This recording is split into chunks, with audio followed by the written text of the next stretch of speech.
The observation deck of Galactic Council Station Omega-7 was filled with representatives from 12 different alien species. They gathered around the massive viewing screens, waiting for another human to die. Lee Hanna stood in the preparation chamber, checking her suit for the third time. Her hands were steady even though her heart was beating fast. She was 28 years old, an astrophysicist who also knew how to fix broken machinery in combat zones. Earth had chosen her for this impossible task. "You don't have to do this," Parkday said from behind her. He sat in his wheelchair, his missing legs a reminder of what the trials could do to a person. He had been Earth's champion 5 years ago. He made it through 3 challenges before the 4th one nearly killed him. Hanna turned and smiled at him. "Yes, I do. Hanna, listen to me. 2,347 people have attempted the final trial. All of them died. Every single one. That's not bad luck. That's by design." She knelt down beside his wheelchair. "I know the numbers, Day. I've studied every recorded attempt. I've watched the footage until my eyes bled. I know what I'm walking into." "Then why are you smiling?" Hanna stood up and finished sealing her suit. "Because if I'm going to die anyway, I might as well die laughing. Hyun would have wanted that." The mention of her brother made Day go quiet. Hyun had been one of those 2,000 deaths 3 years ago. He had been brave and strong and smart. The trial killed him in 11 minutes. "Hanna, I'm not Hyun," she said softly. "I'm not trying to be him. But I can't let his death mean nothing. None of their deaths can mean nothing." The door to the chamber opened. Choi Rin walked in, her diplomatic uniform perfect as always. She was the head of Earth's diplomatic corps, the woman who had been fighting for humanity's place in the galaxy for 20 years. "It's time," Choi Rin said. Her voice was calm, but her eyes showed worry. "The council is waiting." Hanna nodded. She picked up her helmet and turned to Dai one last time. "Hey, remember that joke you told me yesterday? The one about the physicist and the bar?" Day blinked. "What? Hanna, now is not—" A physicist walks into a bar and orders a beer. The bartender asks, "Why the long face?" The physicist says, "I just realized I left my quantum mechanics homework in a superposition of done and not done, and I'm afraid to check." Despite everything, Day laughed. It was a small laugh, but real. Hanna grinned. "There we go, hold on to that. I'll be back before you know it." She put on her helmet and walked toward the portal that would take her to the Crucible. The council chamber was enormous. 12 species sat in their designated areas, each one representing a civilization that had ruled the stars for thousands of years. At the center of it all was the portal, a swirling mass of energy that led to a pocket dimension where the laws of physics bent to the council's will. Vrathan, the insectoid representative, clicked his mandibles together in what might have been amusement. His species had been part of the council for over 4,000 years. "Another human," he said, his translator making his voice sound hollow. "How persistent your kind is. Like insects that keep flying into the light even after watching others burn." Luminos, the crystalline being who represented the oldest species on the council, glowed with a soft blue light. "This is the 47th human to attempt our trials, the 5th to reach the final test. Do they not understand the meaning of impossible?" Choi Rin stood in the diplomatic section, her hands clenched at her sides. "Representative Hanna understands perfectly. She volunteers anyway." "Volunteers," Vrathan repeated. Such a quaint word for suicide. Hanna walked to the edge of the portal. Through her helmet speakers, she could hear the council's conversation. She had heard worse. For 50 years, humanity had been trying to join the Galactic Council. For 50 years, they had been told they were not worthy. The trials had started as a way to prove worth. Humanity passed the first ones, the tests of technology and culture. They passed the challenges of strategy and resource management. But the final trial, the gauntlet of absolute certainty, had never been passed by anyone. Not in 800 years. "Lee Hanna of Earth," Luminos said, his voice echoing through the chamber. "You stand before the Crucible. This is your final chance to withdraw. No shame will come to you or your species if you choose survival over pride." Hana looked up at the viewing screens where she knew Day and others from Earth were watching. She thought about Hyun, about how he had been so serious when he entered the portal. He had been determined and focused and strong. She decided to be different. "Thanks for the offer," Hana said through her comm system. "But I didn't come all this way just to turn around now. Besides, I promised my mentor I'd be back in time for dinner." She stepped toward the portal, then paused. She turned back to face the council members. "Oh, and one more thing," she said. "A physicist walks into a bar—" "What are you doing?" Rathan interrupted. "Telling a joke. You see, the bartender asks why the long face, and the physicist says, 'This is not the time for human nonsense.'" Hana laughed. It was a genuine, warm laugh that echoed through the chamber. Several council members shifted uncomfortably. They had never heard laughter before a trial began. Usually there was fear, or grim determination, or prayers to various gods. "That's where you're wrong," Hana said. "This is exactly the time for human nonsense." She turned and walked into the portal. The last thing the council heard was her laughter fading into the swirling energy. In the observation area, Day stared at the screen where Hana had disappeared. His hands gripped the arms of his wheelchair. "She's insane," someone whispered nearby. "No," Day said quietly. "She's human. That's worse." The portal stabilized, and the feeds from inside the crucible began transmitting. The council leaned forward in their seats. Rathan's mandibles clicked rapidly, a sign of anticipation. "Begin the trial," Luminos announced. On Earth, billions of people stopped what they were doing to watch. They had watched 46 others before Hana. They had cried for every loss. But something about this young woman who entered the deadliest place in the galaxy, while laughing at a physics joke, made them hope. It was a foolish hope, an irrational hope. It was a human hope. Inside the crucible, Hana felt the world shift around her. The preparation chamber dissolved and she found herself standing in the first challenge. She took a deep breath, checked her suit one more time and smiled. "All right then," she said to herself. "Let's see what you've got." The trial that had killed 2,347 beings began, and Lee Hana was still smiling. The first thing Hana noticed was that gravity was wrong. 1 second she felt normal. The next she weighed as much as a building. Her knees buckled and she slammed into the ground. Then, just as suddenly, she floated upward as gravity disappeared completely. The temperature readout on her helmet flashed red, -200 degrees. Her suit's heating system screamed to life. Then 5 seconds later, the temperature spiked to 800 degrees. The cooling system kicked in, fighting to keep her alive. "Well," Hana grunted as gravity returned and threw her down again. "This is fun." Through the neural monitoring systems, the council watched her vital signs. Her heart rate was elevated but steady. Her brain activity showed stress but not panic. "She will fail within minutes," Rathan said confidently. The Krell lasted 7 minutes in this challenge. They had exoskeletons that could adapt to pressure changes. Humans are soft. Hana rolled onto her back as gravity shifted again. She could barely breathe. The oxygen content in the air kept changing. One moment there was too much and her head spun. The next moment there was almost none and she gasped for air. She had studied the footage of others who had faced this challenge. The strong ones tried to fight through it with pure physical endurance. They lasted longer, but they all died. The smart ones tried to find patterns in the changes. They died analyzing data. Hana decided to be neither strong nor smart. She decided to be stubborn. She tore open the storage compartment on her suit and pulled out a small welding tool and a piece of reflective thermal sheeting. While gravity threw her around like a toy, she worked. Her hands shook, but she kept going. "What is she doing?"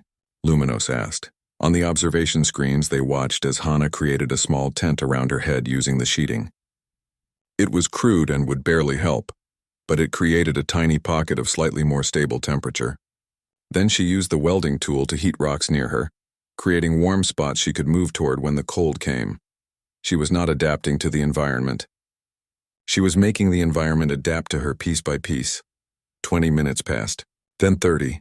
"Impossible," Rathan whispered. Hana's body was failing.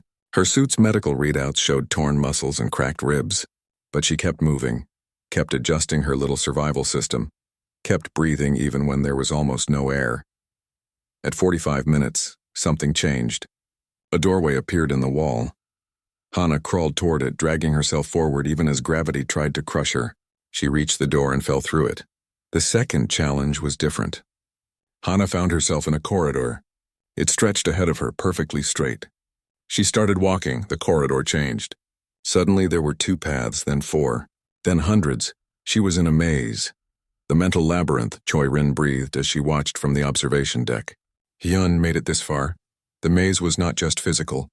Hana began to see things that were not there. She saw her brother Hyun standing in the corridor ahead of her.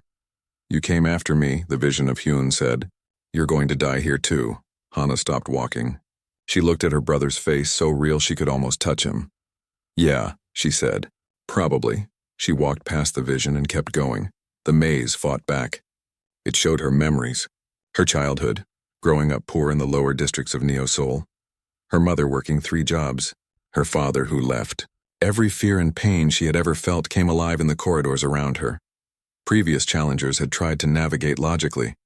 They mapped the maze, looked for patterns, used mathematics and reason. The maze was designed by minds far older and smarter than any individual. Logic could not beat it. Hana stopped trying to be logical. She started singing. "Oh, when the stars align and the moon shines bright, we'll dance among the cosmos through the endless night." It was an old song her brother taught her. Stupid words, simple melody. She sang it off-key because she had never been a good singer. "What is she doing?" Brathen demanded. The maze shifted, trying to overwhelm her with new fears. Hana kept singing. When she forgot the words, she made up new ones. When she reached a dead end, she sat down and rested, humming the tune. "The maze's algorithms are designed to predict behavior," Luminos observed, his crystalline body flickering with confusion. "She is not behaving in any predictable pattern." Hana walked for hours. She was exhausted, hungry, and thirsty. Her ribs hurt from the first challenge, but she kept singing, kept moving, kept not caring that she was lost. At one point, she stopped at an intersection and started laughing. "What's funny?" the maze asked, using her brother's voice. "This," Hana said, gesturing around. "All of this. You're trying so hard to scare me, to break me down. But you know what? I was already broken before I got here. I watched my brother die 3 years ago. I've been barely holding it together since then. You can't break what's already cracked." She sat down right there in the middle of the maze. "I'm going to rest now," she announced. "Wake me up when you figure out something new." She closed her eyes. The maze did not know what to do with this. Every other challenger kept moving until exhaustion killed them or madness took them. This human simply stopped. In the council chamber, the representatives argued among themselves. "She is giving up," Brathen said. "No," Luminos replied slowly. "She is resting. There is a difference." Hana slept for 20 minutes. When she woke up, she felt slightly better. She stood, stretched, and noticed that the maze had changed around her. There was a new corridor, glowing with soft light. She walked toward it and found herself in a new space. The third challenge began immediately. Hana stood in what looked like a human city street. There were buildings, vehicles, and people. She recognized it as Neo-Seoul, her home. Then the screaming started. Children appeared, running from some unseen danger. They were crying, calling for help. Behind them, the buildings began to collapse. A message appeared in her helmet display. "Save yourself or save them. Choose." Hana's training kicked in. She scanned the children with her suit's sensors. They were holograms, sophisticated ones, but not real. "The logical choice is self-preservation," a voice said from everywhere and nowhere. "Every species that has reached this challenge chose to save themselves. It is the correct choice. They are not real." Hana looked at the holographic children. They looked so real. Their tears, their fear, everything about them screamed for help. She knew they were not real. She ran toward them anyway. "What are you doing?" the voice asked. "Saving them," Hana said, reaching the first child and scooping them up. "They are not real." "I know," Hana said, grabbing another child's hand. "But my choice is real. What I do right now, that's real. I have to be able to look at myself after this is over." She worked frantically, moving the holographic children to safety, even though her rational mind screamed that it was pointless. Buildings collapsed around her. Her suit took damage. She should have been looking for the exit, but she kept saving the fake children. In the council chamber, silence had fallen. She knows they are not real, Luminos said quietly. Her suit's scanners told her. Yet she chooses to save them anyway. Illogical, Vrathan said, but his voice was uncertain. Hana saved the last child and collapsed against a wall, breathing hard. Her suit was badly damaged now. She had made the wrong choice by every logical measure. A doorway opened in front of her, glowing with golden light. You may proceed, the voice said. You chose incorrectly yet correctly. We do not understand. Hana pulled herself to her feet. Good, she said. Understanding is overrated anyway. She walked through the doorway. Behind her, the third challenge dissolved into nothing. In the observation deck, Park Day was gripping his wheelchair so hard his knuckles were white. She passed 3, he whispered. Hana passed 3 challenges. Choi Rin stood beside him, tears running down her face. How many are left? Someone asked. 3 more, Day said. 3 more impossible challenges. On the screens, they watched as Hana entered the 4th challenge space, and they prayed to whatever gods might listen that their crazy, stubborn, laughing champion could do the impossible just a little bit longer. The 4th challenge was emptiness. Hana stepped through the doorway and found herself floating in absolute darkness. There was no sound, no light, no sensation of any kind except the feeling of her own body inside her damaged suit. She waited for something to happen. Nothing did. Hello? She called out. Her voice did not echo. The darkness swallowed it completely. In the council chamber, an emergency session had been called. This had never happened before. No one had ever survived 3 challenges. We must increase the difficulty, Vrathan insisted, his mandibles clicking nervously. She is adapting too quickly. The trials are set, Luminos replied. They cannot be changed during the test. It would invalidate everything. Then what do? We observe. On Earth, the celebration from Hana passing 3 challenges had turned into anxious waiting. The screen showed nothing but darkness. Medical monitors showed she was alive, but nothing else. Hours passed, then days. In the darkness, Hana floated alone. She had no reference for time. Her suit's chronometer still worked, but she could not see it in the absolute blackness. She tried talking to herself, but the silence ate her words. This was the loneliness engine. It was designed to break social species by isolating them completely. Not for hours or days, but for subjective years. Time moved differently here. For every hour that passed outside, Hana experienced weeks inside the darkness. The Council had discovered this technology from an extinct species. They had used it to create the perfect psychological torture. Hana lasted 3 subjective years before she started screaming. There was no one to hear her, but she screamed anyway. She screamed until her voice was gone, then she screamed silently. By year 7, she had stopped screaming. She began talking to herself again, creating conversations with imaginary people. She talked to Hyun today, to her mother who had died when she was 12. I think I'm going crazy, she told imaginary Hyun. You were always a little crazy, imaginary Hyun replied in her mind.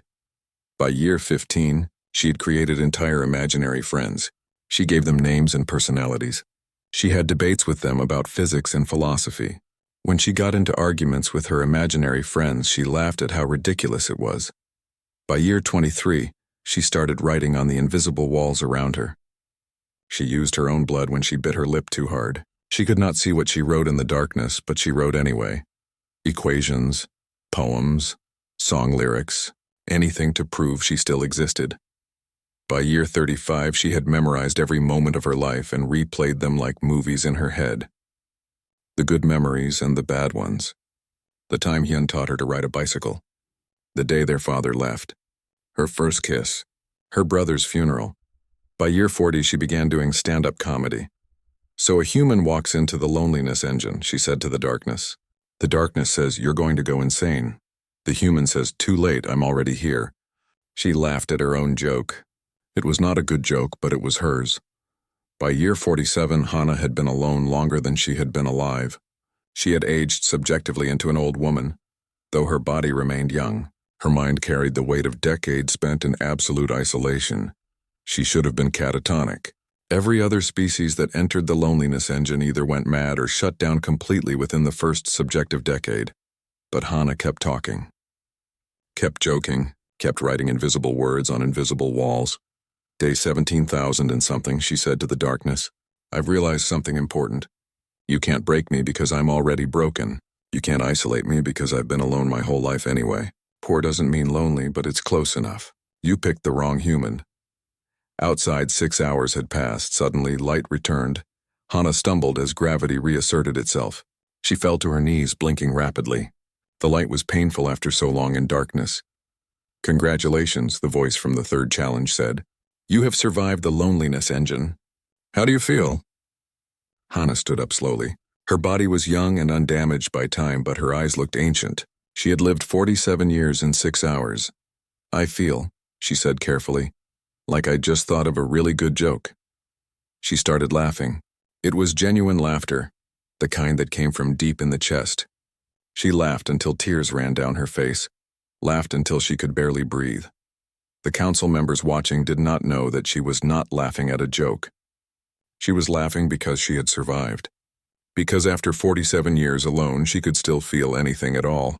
The laughter was proof she was still human. She is broken, Vrathan said, his voice carrying a note of satisfaction. Look at her. She has gone mad. But Luminos tilted his crystalline head. No, she is traumatized but not broken. There is a difference. She is still functional. The 5th challenge will finish her. A doorway appeared and Hana walked through it, still chuckling to herself. The 5th challenge was combat. Hana found herself in an arena. Across from her stood something that looked like a nightmare made of metal and energy. It was the ultimate weapon, an AI combat system that had been refined for thousands of years. It learned instantly from every attack. It adapted to every strategy.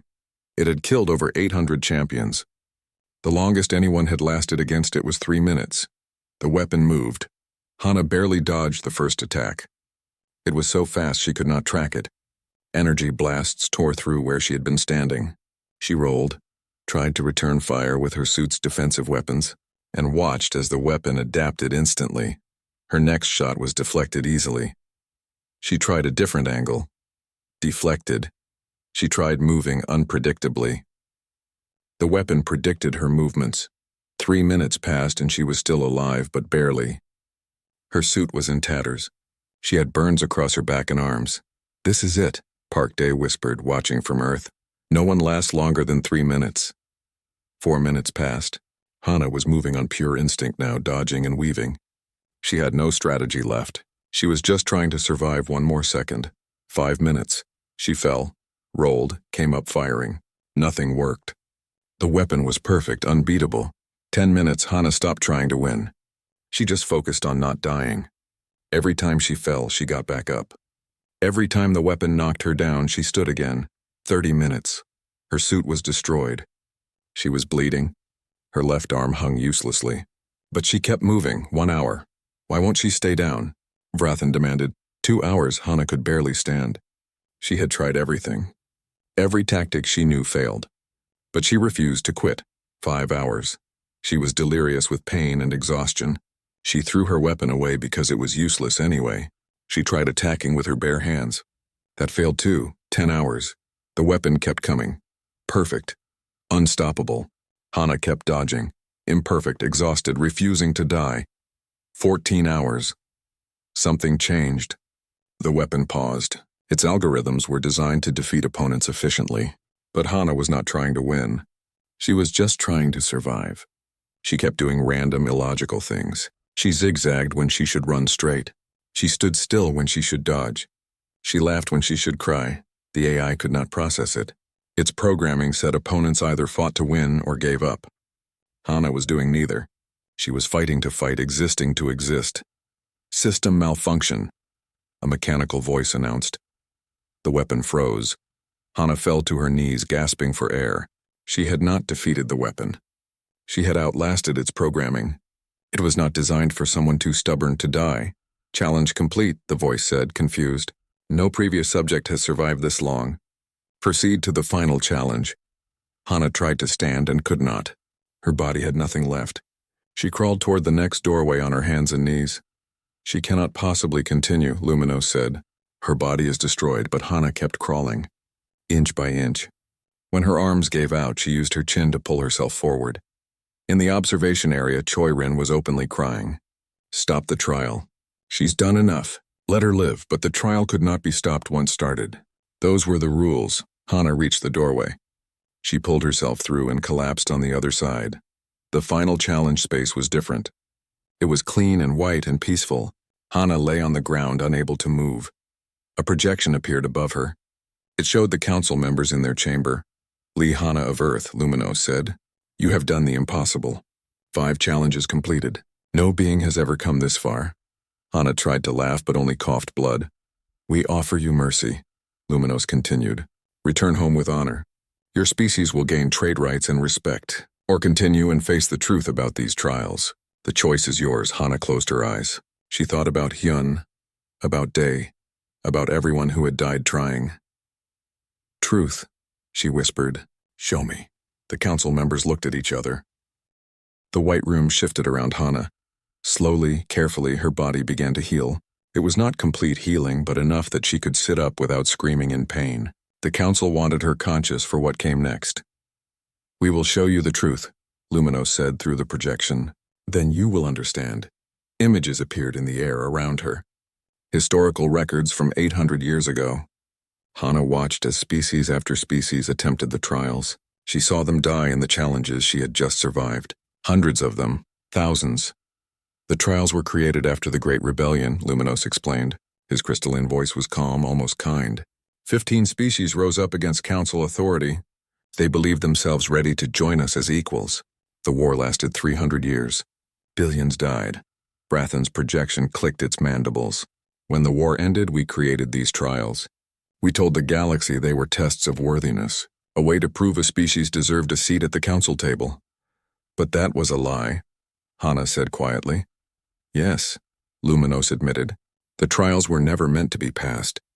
They are a culling mechanism. Any species capable of passing them would be too dangerous to allow into the galactic community. Hana felt something cold settle in her chest. You've been murdering people for 800 years, calling it a test, making species think they just weren't good enough. We have been maintaining order, Brathan corrected. The galaxy has been at peace for 8 centuries. How many lives have we saved by preventing another war? More images appeared. Hana saw the Council's military forces, weapons that could destroy entire solar systems. Technology so advanced it looked like magic. The Council was not just powerful. They were gods compared to most species. Every species that shows potential must be tested, Luminos said. If they fail, they know their place. If they succeed, he paused. Well, no one has succeeded. Until now. Hana pulled herself to her feet. Every muscle screamed in protest, but she stood. So what happens now? She asked. You've told me the truth. What's the final challenge? The projections of the council members flickered. For the first time, Hana saw something like fear in their alien faces. You choose, Luminos said. Accept our mercy and return home. Humanity will gain minor benefits, trade routes, technology. A comfortable place in the lower tiers of galactic society. You will live. Your species will be safe. Or, Hana asked, or you continue to the true final challenge. You face the Council's ultimate power. You will die. Humanity will be blacklisted. Your species will be marked as dangerous. We will make sure you never leave your solar system. Hana stood silently for a long moment. She thought about Hyun, who died believing the trials were fair. She thought about the 2,000 others who died thinking they just were not good enough. Then she started laughing. It began as a small chuckle. Then it grew into full, genuine laughter that echoed through the white room. She laughed so hard she had to hold her broken ribs. What is so amusing? Brathan demanded, his projection buzzing with anger. You, Hana said between laughs. All of you. You spent 800 years building an impossible test to keep people out. You created challenges that kill everyone who tries. And you're surprised that someone finally refused to quit. She wiped tears from her eyes. You're not testing for worthiness. You're testing for obedience. You want species that know when to give up, when to accept their place. But humans? She grinned. We're really bad at accepting our place. Choose now, Luminos said. Life or death. Safety or destruction. I choose the truth, Hana said. Whatever your final challenge is, bring it on. I didn't crawl through 47 years of loneliness and 14 hours of combat just to roll over now. The council members conferred silently. Then Luminos spoke again. Very well. You will face the void of absolute death. It is a weapon that erases matter at the quantum level. 100% lethal. No exceptions.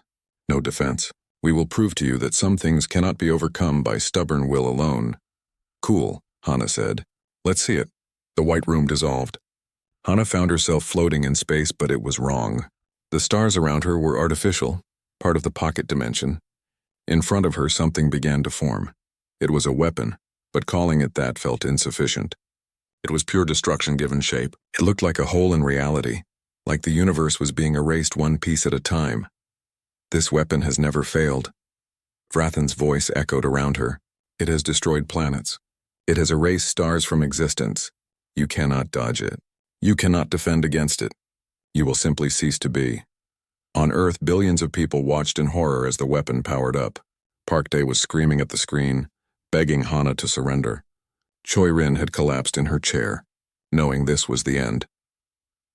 The weapon fired. Reality itself seemed to tear apart as the beam of absolute destruction lanced toward Hana. She had less than a second before it reached her. She did not try to dodge. She did not raise her hands in defense. She did not close her eyes or pray or scream. She smiled. And in that moment, Hana thought about a theory she had been working on for years. A crazy idea about consciousness and quantum mechanics. The idea that observation affected reality. That belief, actual genuine belief, could collapse probability waves in specific ways. It was ridiculous. Impossible. Not real science at all. But then again, she had just survived 5 impossible challenges. In the split second before the weapon hit her, Hana believed with absolute certainty that she would survive. Not hope, not wish. She knew it. She was certain. The weapon struck her and passed through. For a moment, nothing happened. Then the weapon began to malfunction. Error messages flooded the council systems. The beam flickered, wavered, and disappeared. Hana floated in space, completely unharmed. Silence filled the council chamber. Every representative stared at their screens in disbelief. Impossible, Vrathan whispered. The weapon is absolute, Luminos said, his voice shaking. It has never failed. It cannot fail. But it had. Hana touched her chest, making sure she was real. She had survived. Not through technology or strength or luck. Through something the council could not understand or measure. Through belief. What manner of species are you? Luminos demanded. Hana's communication system crackled to life. She looked directly at where she knew the council was watching her.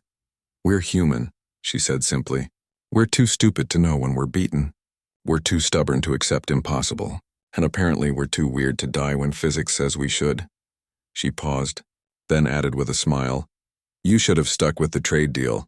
Emergency alarms began blaring throughout the council station. Representatives were shouting, demanding explanations. The impossible had happened. Their ultimate weapon had failed.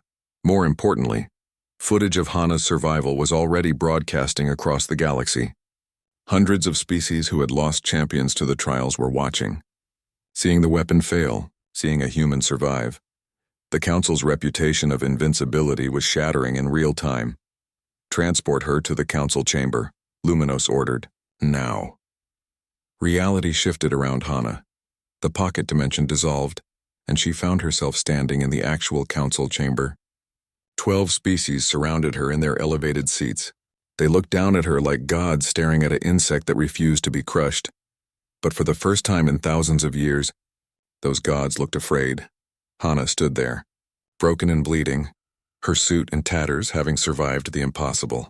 She looked up at the most powerful beings in the galaxy, and she laughed. Hana stood in the center of the council chamber, the first trial participant to ever stand there alive. Her suit was torn and burned. Blood dripped from wounds that should have killed her. But she was standing. More than that, she was laughing. Explain yourself, Vrathan demanded, his mandibles clicking rapidly. How did you survive the void? What technology did you use? What trick? Hana stopped laughing long enough to answer. No technology, no trick. I just believed I would survive. That is not possible, Luminos said. His crystalline body was flickering with colors that indicated extreme distress. Belief does not affect quantum-level destruction. Apparently it does in your pocket dimension, Hana replied. She was exhausted and in pain, but she was not going to show weakness now. You built this place where physics bend to your will, where time moves differently, where reality itself is flexible. You made it too flexible. My consciousness affected the quantum probability of your weapon's success. I collapsed the wave function in my favor. The council members looked at each other. Several began speaking in their own languages, their translators struggling to keep up. Even if this were true, Luminos said slowly, it should not work. No species has ever done this. No species has ever been human, Hana said simply. On Earth, the celebration had already started. People were dancing in the streets. Hana had survived. She had done the impossible. Humanity had finally proven themselves, but in the council chamber the mood was very different. This broadcast must be stopped, one of the council members said. It was a gaseous being that Hana did not recognize. Other species are watching. They see their weapon fail. It's too late, Choi Rin's voice came through the communication system. She was still in the observation area, but had access to the council's diplomatic channels. The footage has already spread across half the galaxy. Hundreds of species are demanding answers. Vrathan turned to Hana, his insectoid face unreadable. You have created a problem, human. I've created a solution, Hana corrected. You've been lying to the galaxy for 800 years. Now everyone knows Luminos's light dimmed. You do not understand what you have done. The council maintains order. Without fear of our power there will be chaos, wars, rebellion. Or maybe, Hana said quietly, there will be honesty. Maybe species will join together as equals instead of being divided into worthy and unworthy. Idealistic nonsense, Vrathan spat. Maybe, Hana agreed. But it's human nonsense and I'm standing here alive, so maybe you should listen. The council chamber fell silent. Outside diplomatic channels were exploding with activity. Species that had been quiet for centuries were suddenly demanding meetings. Others who had lost champions to the trials were calling for justice. What do you want? Luminos asked finally. Hana had been waiting for this question. She took a breath, fighting through the pain, and spoke clearly. I want the trials abolished. No more species should have to die to prove they deserve to exist. I want every species that was rejected given a fair chance to join the council. And I want humanity to have a seat at this table. Impossible, Vrathan said immediately. You keep using that word. Hana said with a tired smile. I don't think it means what you think it means.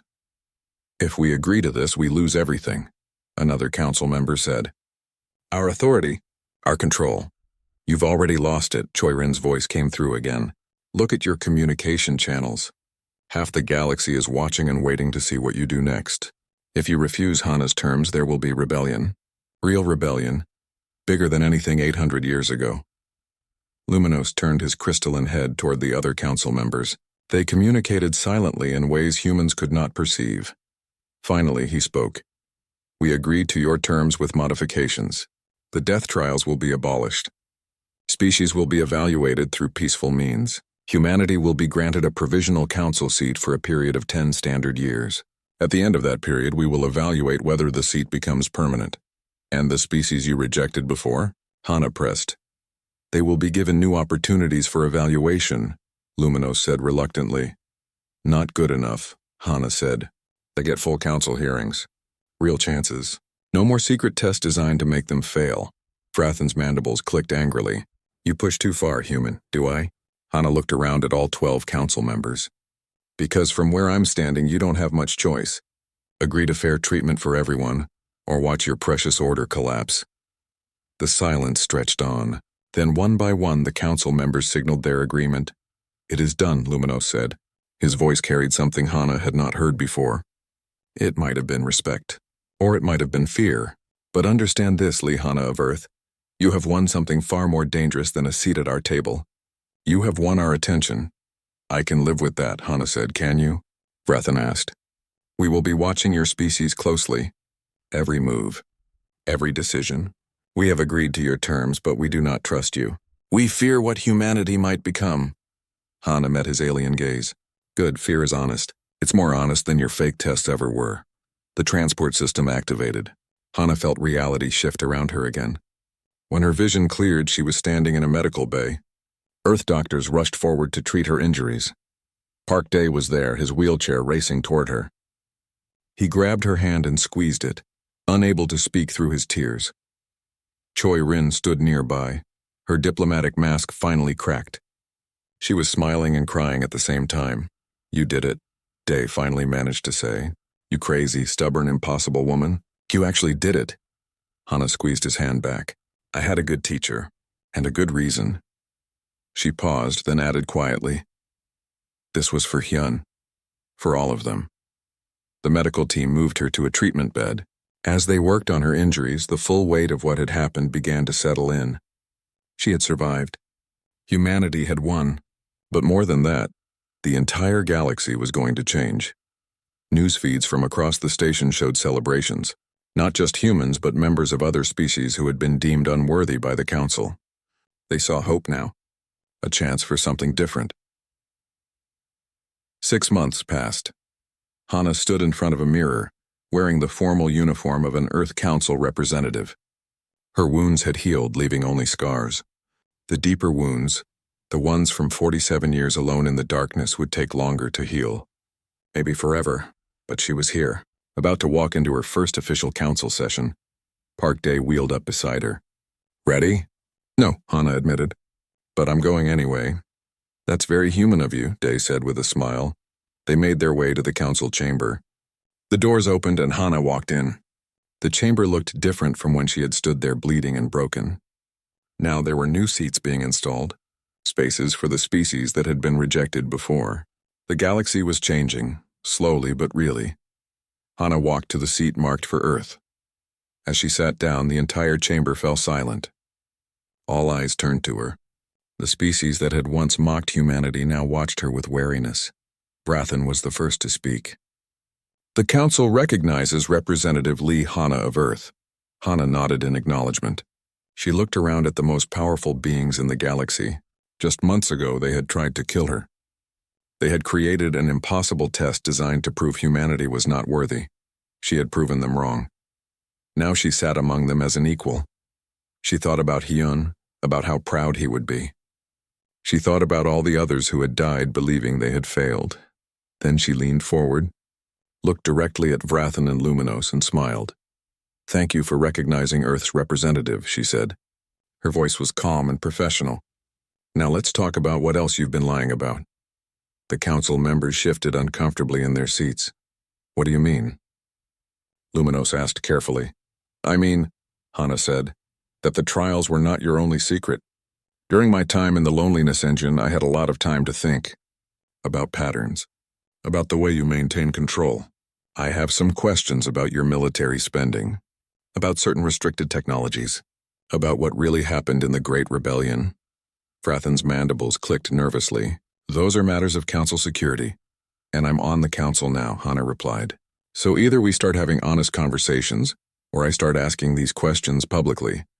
I survived your impossible test. I'm not scared of difficult discussions. Around the chamber, some of the other council members were making sounds that might have been approval. Even among the 12 species, there had apparently been secrets and power imbalances. Hana had not just won a seat at the table. She had broken the table's rules entirely. Very well, Luminos said after a long pause. We will discuss these matters, but understand, human, that knowledge comes with responsibility and danger. I understand, Hana said.